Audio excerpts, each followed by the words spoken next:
After we signed the divorce papers, Lucy's lover called me. Please, I'm begging you. Can you come see her at the hospital? The doctor said if she doesn't have surgery, her life might be at risk. I let out a sarcastic laugh. Really? Let her die then. Turns out, Lucy was in such a hurry to share her divorce joy with her lover that she collided with a big truck on her way there and lost her memory. Her memory reverted back 10 years, when she loved me the most. She's forgotten how we hurt each other, how she went all out to divorce me just to give her lover a proper status. Now she's telling her lover, "Get lost, I only want Eric. Eric is me. But we're divorced now, and I don't love her anymore." When Tim called, I was lying on the beach, sunbathing. As soon as I answered, he almost begged, "Eric, could you please come to the hospital? The doctor said if Lucy doesn't get the surgery done quickly, she might be in danger. But she insists on waiting for you. She says without seeing you, she'd rather die." I let out another laugh, like I just heard the funniest joke ever, and lazily replied, "Oh really? Then tell her to go ahead and die." I hung up. He kept calling, so I just blocked him. Soon after, Lucy's assistant Bella messaged, filling me in on everything. Lucy, eager to share the good news with her lover Tim, had crashed with a truck after we signed the divorce papers. She was badly injured, her ribs were broken, and her leg was probably fractured too. These are reparable, but the most serious damage was to the brain, where internal bleeding was pressing on nerves, causing her to lose almost 10 years of memory. So now her mind is stuck 10 years ago when she was 18, when she was head over heels for me, when her eyes could see no other woman but me. But now she's 28, she doesn't love me anymore, and we're divorced. I have no interest in getting tangled up with her again. Whether she lives or dies doesn't concern me. As I thought about it, I suddenly received messages from Lucy herself. A whole load of them. She seemed really agitated. "Baby, did we get married later? Did I finally marry you? Why would I divorce you? That's impossible. Absolutely impossible. They showed me the divorce papers, said I personally arranged them. You have to believe me, it must have been my other persona, or maybe I was possessed. It wasn't me. I love you so much. How could I marry you and then not want you? That Tim. Who is he? God. He's so ugly. How could I ever like a guy like him? Baby, come back. If you don't come, I won't have the surgery. Without you, life doesn't mean much." Lucy hadn't called me baby for years. She forgot her baby was never really me again. She also forgot this tone was no longer how she spoke to me. There's a gulf between us that can never be crossed, beyond cute acts or pretenses. I put down my phone and covered my face with a big sun hat, feeling restless. In my mind, the 18-year-old Lucy overlapped with the 28-year-old one. Those moments of love and hate intertwined as if playing out in a bizarre dream. The night after the college exams, 18-year-old Lucy stood in the rain outside my house all night, catching a fever. Yet she was as excited as a kid. "Eric, you said you didn't want to affect your studies, now it's over. Can you give me a chance?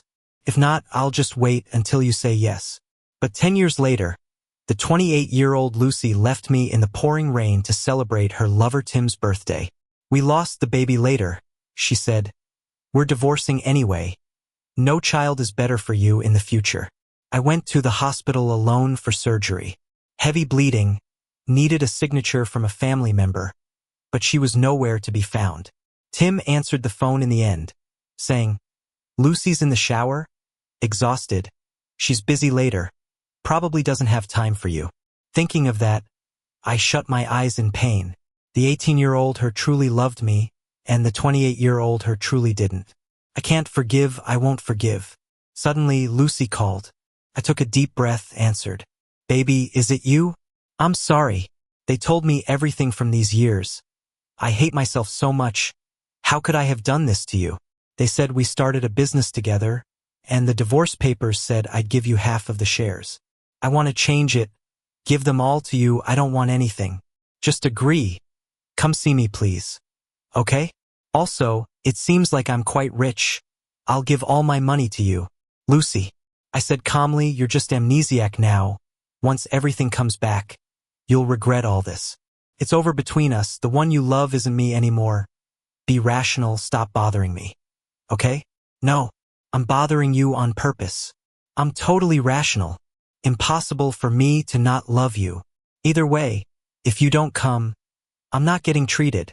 Then don't treat it, just wait to die. After hanging up, I switched my phone to airplane mode. Suddenly, some clouds rolled in across the blue sky, and the wind started picking up. Looks like rain's coming. I slowly headed to the hotel, the wind lifting my long dress and tangling my hair across my face. My mind was in a mess. I admit, I missed the 18-year-old version of Lucy, the one with only eyes for me, who'd defy the world to be with me. But so what? That version of her is gone. Amnesia is temporary. Once she remembers, all that's left is a mess. No point in reconnecting. Lucy and I got together officially after college exams. From college campus to wedding aisle, 7 years dating, 3 years married, everyone admired us. They always said if you ever stop believing in love, just look at us, and hope would be restored. But we let them down. We divorced. Because of infidelity. I knew from the start Lucy was with her assistant. Didn't call her out, first from feeling helpless, then from exhaustion. I knew nothing I did would change the fact she didn't love me anymore. So holding on to the gains was the practical move. Realizing this, I stopped obsessing over love and instead frequented the office, building relationships with clients and suppliers.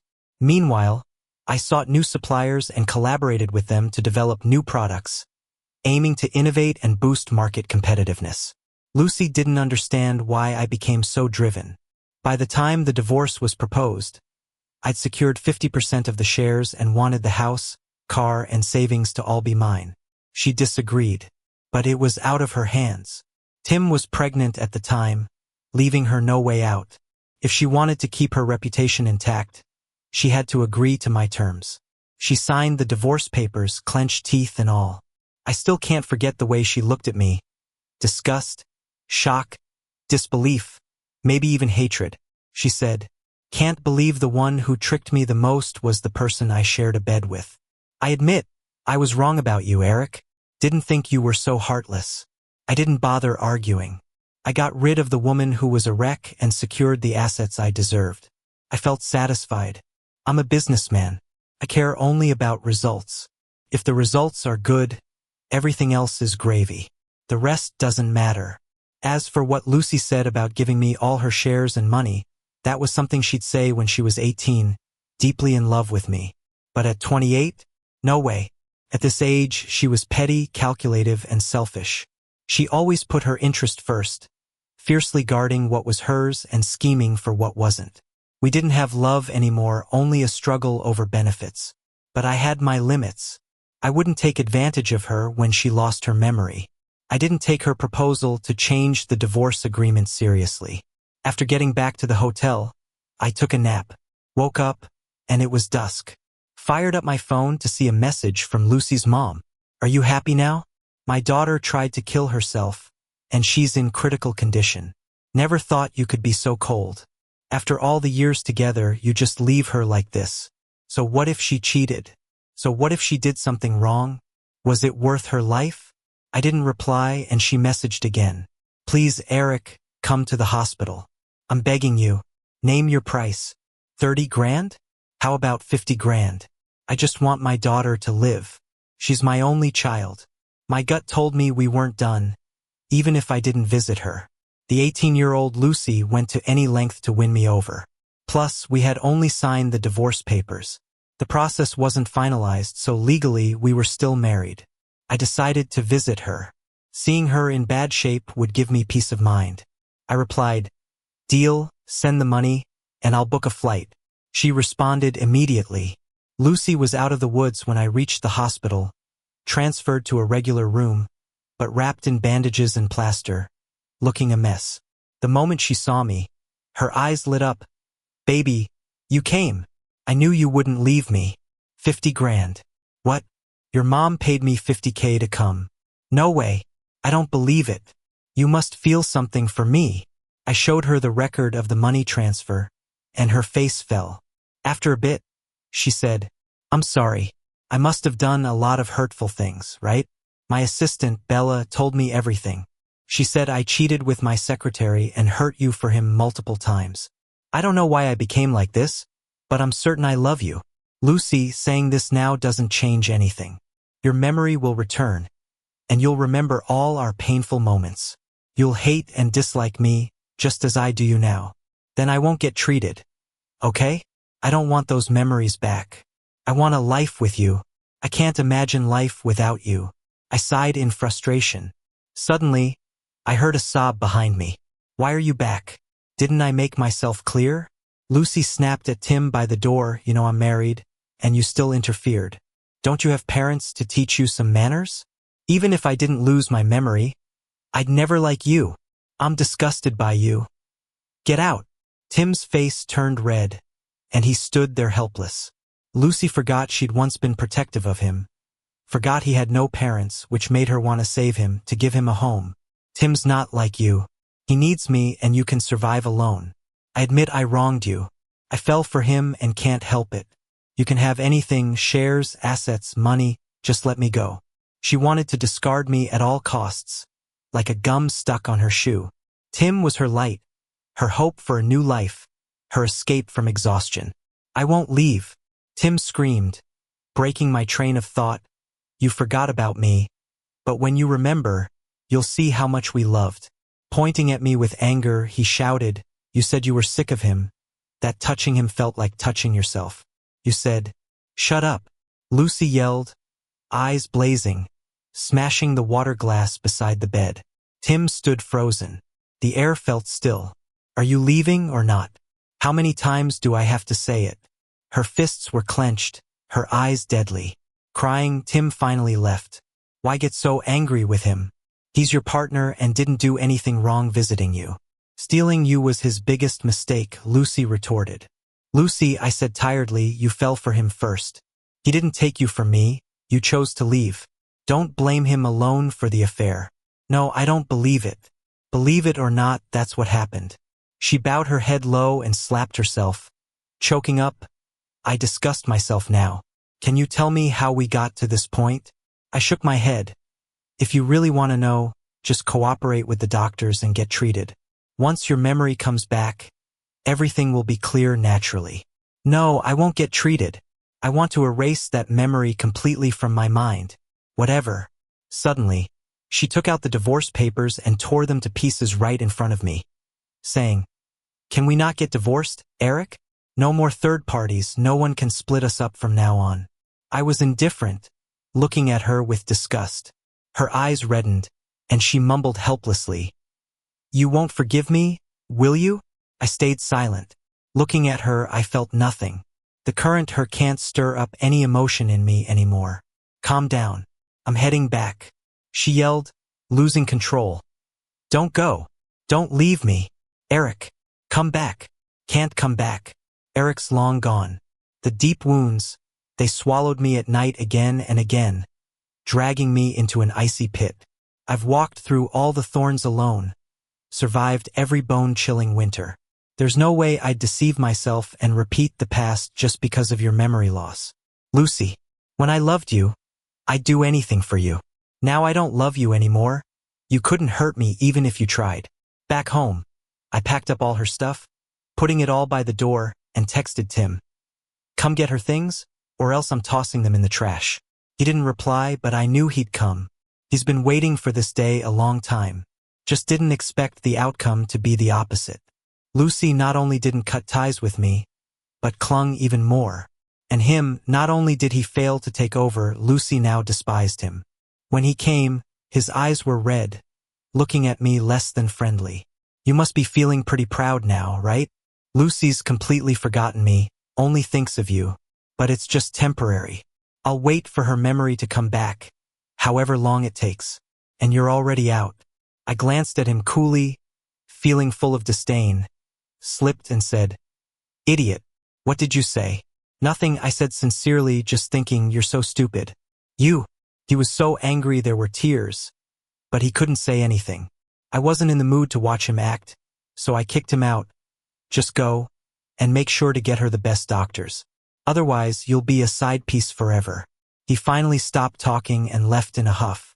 If he were smart enough, he wouldn't have come to bother me now. After all, his only support was Lucy's love, and now Lucy doesn't remember him at all. If he wants to earn her favor, he'd have to count on my leniency. But him? He doesn't see the bigger picture, seeing me as an enemy. So I'm gonna make sure he can't survive. After he left, I stared at the empty house, thinking about how to handle it. This place holds all the memories from 3 years of marriage with Lucy. Living here is not an option, it's tainted, so selling it is the only choice. I remember when we first bought this house. Lucy excitedly spun around the living room with me, saying how it felt like a dream to finally have a home of our own. But later, she sneaked him into our home while I was on business trips. They cooked in the kitchen, lounged on the sofa watching movies, stood on the balcony enjoying the breeze, and I even found used in our master bathroom trash can. Yes, Tim had reasons to mock me, thinking he was the victor. He was convinced my relationship with Lucy was void of love, believing his presence saved her. So much so that he'd flaunt in front of me, as if me not divorcing was embarrassing myself. But agreeing to divorce wasn't for him, it was for me. Continuance between us was doomed. But the divorce had to wait for the right moment, like when I held power in the company, like when I could maximize my own interests. Days were busy with house selling. Then I suddenly got a call from the company. "Eric, something big happened. Please talk to Lucy. She's behaving like a child. Customers are pushing us, yet she says she's done. Without her husband, what's the point of work? We're risking contract breaches. Also, she's upset a lot of suppliers and several aren't willing to work with us anymore." I listened in silence. Since everything was planned, I wasn't surprised, and just said to leave it and let her wreak havoc. I knew the 18-year-old Lucy. She was hopelessly in love. All she thought about was being with me. Knowing the company was my hard work, she wanted to destroy it with her own hands, to make me look back at her. But she didn't know I didn't care anymore. Her antics meant nothing now. Once my new company is built, nearly half of the key people will follow me. That company will just become an empty shell. Since I wasn't reaching out to her, she soon couldn't sit tight. "Aren't you obsessed with the company? They say you're a workaholic. So, I drove away clients, upset suppliers, and you still won't scold me?" "Lucy," I calmly replied, "you're only amnesia-stricken, not brain-dead. Can you stop this childishness?" Then I hung up. She kept calling, so I just blocked her temporarily. Didn't expect her mother to show up. I was having a realtor over for photos when she arrived, and he wasn't surprised, but cautiously asked if we could talk. "Say whatever you have to. I'm busy, as you can see." "Eric, you've called me mom for 3 years. Can you not take that tone?" Tears glimmered in her eyes. "My daughter is in a bad place. You know she's my only child. Her dad passed early, and I'm all alone." "Stop. What's your point? Could you not divorce her? Even just pretending to get her to agree to treatment. She only listens to you now. I have no other way." So Lucy completely cut Tim off, seeing him as a monster. Whenever she saw him, she'd get agitated, believing he started all of this, believing without him we wouldn't be divorcing. She even said if she couldn't earn my forgiveness, she'd abandon treatment. But I just don't care. Lucy's mom seemed to know it too, almost got down on her knees begging me. It had me shook for a bit. Was this the same woman who once forced me to divorce her daughter just because she found out Tim was pregnant? Guess you can't really feel the pain until it hits you directly. Now, she was just a mother afraid of losing her daughter. No surprise she'd be so humble. "Sorry, I can't help you," I flat out refused. "You know how your daughter treated me back then. Do you really think I can just let it go and act like we're in love again? If I remember correctly, your husband cheated too, right? And when he died, you didn't shed a single tear. You didn't forgive him, did you? So why make things hard for me?" The light in her eyes dimmed, and she gritted her teeth before saying, "I'll give you $500,000 more if you can convince my daughter to get treatment. I just want her to be okay. Deal?" She looked at me, not quite believing. "What did you say?" I smiled and repeated, "I said deal. Transfer the money now and I'll go right away." "Why not? I'm a businessman.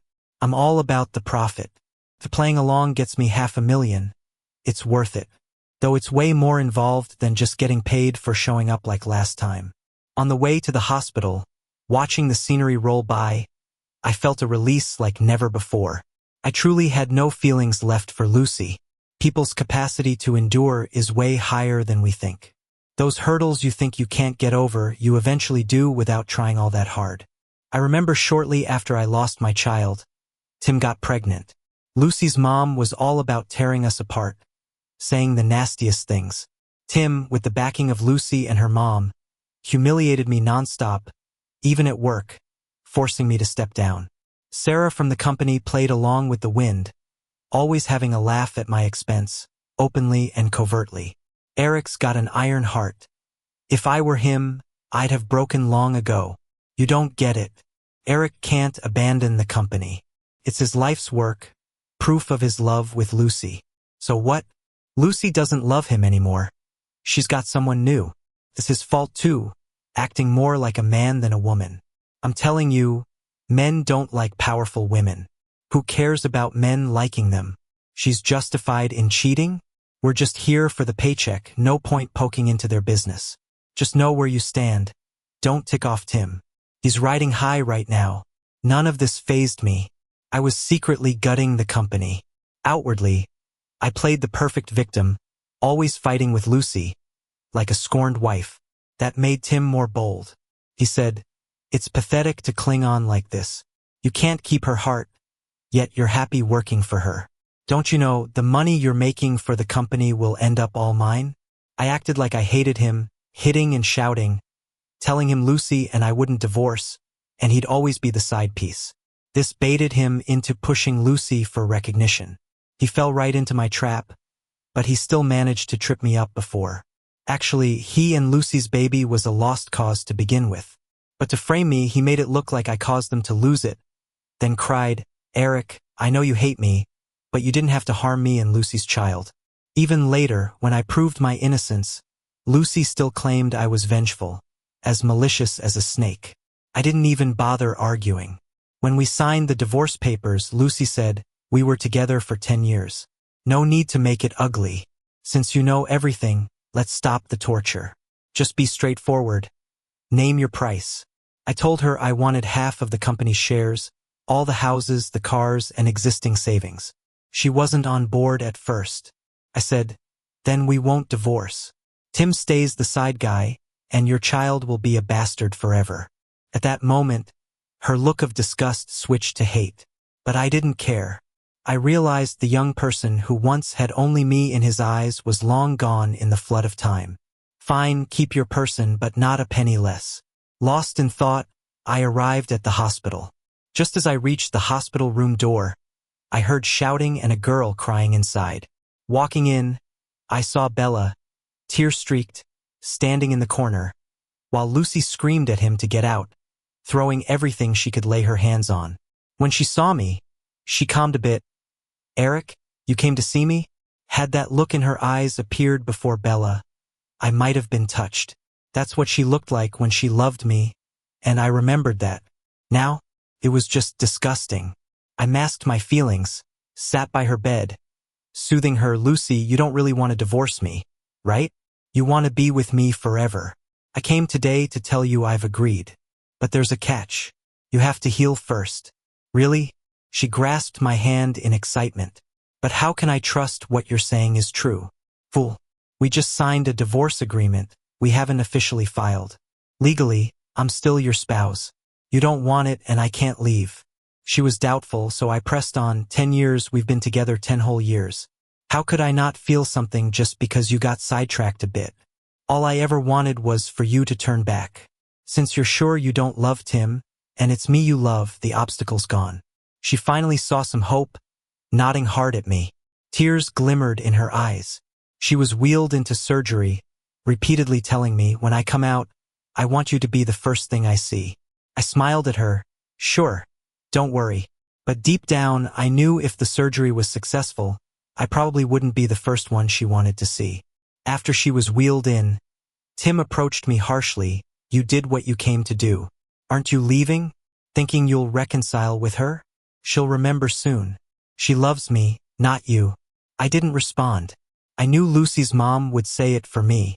Sure enough, the next second she rushed over to pull him away. Shut up. Who can guarantee that the surgery will be successful this time? What if her memory doesn't come back and she still insists on Eric? Then what? You're just a third party. Can you please know your place? If it weren't for you, her condition wouldn't have worsened. She gets emotionally upset just seeing you. Are you not aware of that? Tim's face turned red with anger, but he couldn't argue back. That's because what Lucy's mom said was true. Lucy's memory was stuck at 18, still loyal to me with an untainted outlook. Tim, the third wheel, was a reminder of her shame, so it made sense she got upset seeing him. The wait was incredibly boring. During that time, I got a message from the realtor saying several people had come to look at the house, and if all went well, it'd be sold soon. Great news. Getting rid of things related to Lucy always puts me in a good mood. The surgery room light turned off. Lucy was wheeled out. The surgery was a success. We've cleared the blood clot in her brain. If all goes well, her memory should return soon. Lucy's mom thanked the doctor emotionally, while Tim broke down, crying and crouched on the ground. I made a rather untimely exit, saying, "Since that's sorted, I guess you don't need me here. I'm heading out." No one stopped me or even acknowledged me. After all, I was only hired. Fine by me. Later, I met up with a couple planning to get married. The girl, who seemed around her 20s, kept telling me, "I love this big balcony, and the floor-to-ceiling windows have such taste. You can watch the whole city from here, but I want to do it with someone I love." After saying this, she skipped over to the guy, wrapping her arms around his. He pinched her nose, a look of deep affection on his face. I felt a sudden pang, struggling to smile. That scene felt so familiar. Back then, Lucy did the same with me in a playful way, wrapping her arms around my neck saying, "I hope when I'm standing here alone taking in the view, you sneak up from behind, hug me from the back, rest your head on my shoulder, and ask me what I'm thinking. Let's not have secrets, overnight grudges, or pretend we're doing things for each other's good. If one day we stop loving each other, I want you to tell me instead of betraying me. I can accept you no longer loving me, but betrayal? No way." Lucy confidently promised me back then, "Don't worry. Even if there's a change of heart between us, it won't be me. From the moment I saw you at 18, my biggest dream was to marry you." I laughed and hugged her tight, visions of the happy days after marriage filling my mind. But that happiness didn't last too long. She grew tired quickly, and meeting Tim gave a face to that weariness. In the end, she didn't even want to talk to me. Oh well, love is a luxury in life. Having it is lucky, losing it is normal. Just keep a calm mind. We have no issues on our side. When can we sign the contract? Snapping back, I replied with a smile, "Whenever you're ready." "Great, we'll be in touch soon. Thank you for parting with the house. We really love it." I finally smiled with relief, wishing you both the best in your future together. They exchanged a look, gripping each other's hands tighter. Lucy woke up a week later. I didn't expect her, with her memory back, to come see me, and in a wheelchair no less. I felt a bit dazed. Was the surgery a failure? She quickly gave me an answer, because the first thing she said was, "Why did you sell our home?" "It's not our home," I corrected her. "Just a house. My house." "Eric, do you really hate me that much?" "Not really hate," I said flatly. "But that house felt dirty to me, wasn't worth keeping." Her eyes turned red, voice hoarse as she said, "So, what you said before my surgery was all a lie." Of course, I admitted openly. "Your mom gave me $500,000 to convince you to undergo treatment. I took the money, so I had to do the job. You lied to me." "Yeah, I lied." Her fists clenched tight, nails digging into her palms. This was the first time I saw Lucy this way. A mix of helplessness, despair, regret, and confusion. Honestly, I didn't quite understand her. Where did this complex emotion come from? Wasn't divorce something she always wanted? A divorce meant being with Tim freely and escaping the torturous days with me. Isn't that a good thing? "I regret it," she said with a choke. Her Adam's apple moved, as if she made a huge decision. When I woke up, My mind was filled with the fragments of our time together over the years. Eric, I realized the one I love has always been you. With Tim, it was just a moment of impulse. You were my teenage dream. There's no way Enough. Stop. I cut her off, waving my hand. It's disgusting hearing all this now. How you feel doesn't interest me at all. What I do know is you're someone I've spent my life wanting to get away from. Not hating you is my biggest kindness. If you keep this up, I'll look down on you and feel ashamed I ever loved you. She wanted to say more, but I interrupted her. Find some time to handle the divorce proceedings. You want to, she paused, modify the divorce agreement? Was she backing out? Planning to change the asset division? My heart tightened, but to my surprise, she said, I don't want the company's shares. They're yours. Consider it compensation. I'm leaving with nothing. I nodded. All right, you should. After the divorce, Lucy never sought me out again. But I heard Tim, and she had a huge fight. He vowed to make me pay. And for the first time in her life, Lucy got physical, threatening him. If you dare touch Eric, we're done. Later, they broke up. Tim wouldn't stop pestering her, demanding she be responsible for him, so she left for Africa all alone. As for me, I definitely didn't want to keep my mind on their messy situation since I needed to regroup and make the company even better. While I'm at it, I'll get rid of the fence-sitters who sided with Tim earlier. Honestly, this company was founded by Lucy and me. I know more about the products, customers, suppliers, and marketing channels than she does. Since she gave up her shares and changed the legal representative, there's no need for me to file for bankruptcy or start a new company. After all, we have a history. People can be unreliable, but a company that makes money? That's worth holding on to. Money is more important than people, and it's definitely more loyal too. Later on, I heard from colleagues that Tim's affair got exposed and shared online. He lost his reputation, and no company would hire him. He sheepishly returned to his hometown and married someone there. Turns out that person is prone to violence. He's living a predictable life now. At a school reunion, I heard Lucy had run into trouble in a primitive African tribe during a riot and hasn't returned. Some say she's settled down there and won't come back. Others think she simply can't come back and might not even be alive. When people ask me about her, I just say I don't know, and that we haven't been in touch since the divorce. I end up getting updates from them. These classmates once saw how in love we were and envied our marriage. Now all that's left is sighs and reflections. I feel the same way. Walking through the school campus, memories flood back. People change easily but pretend they don't. Lucy, I don't regret that we were in love. It just stings to think about it. So I won't think about it anymore. Goodbye.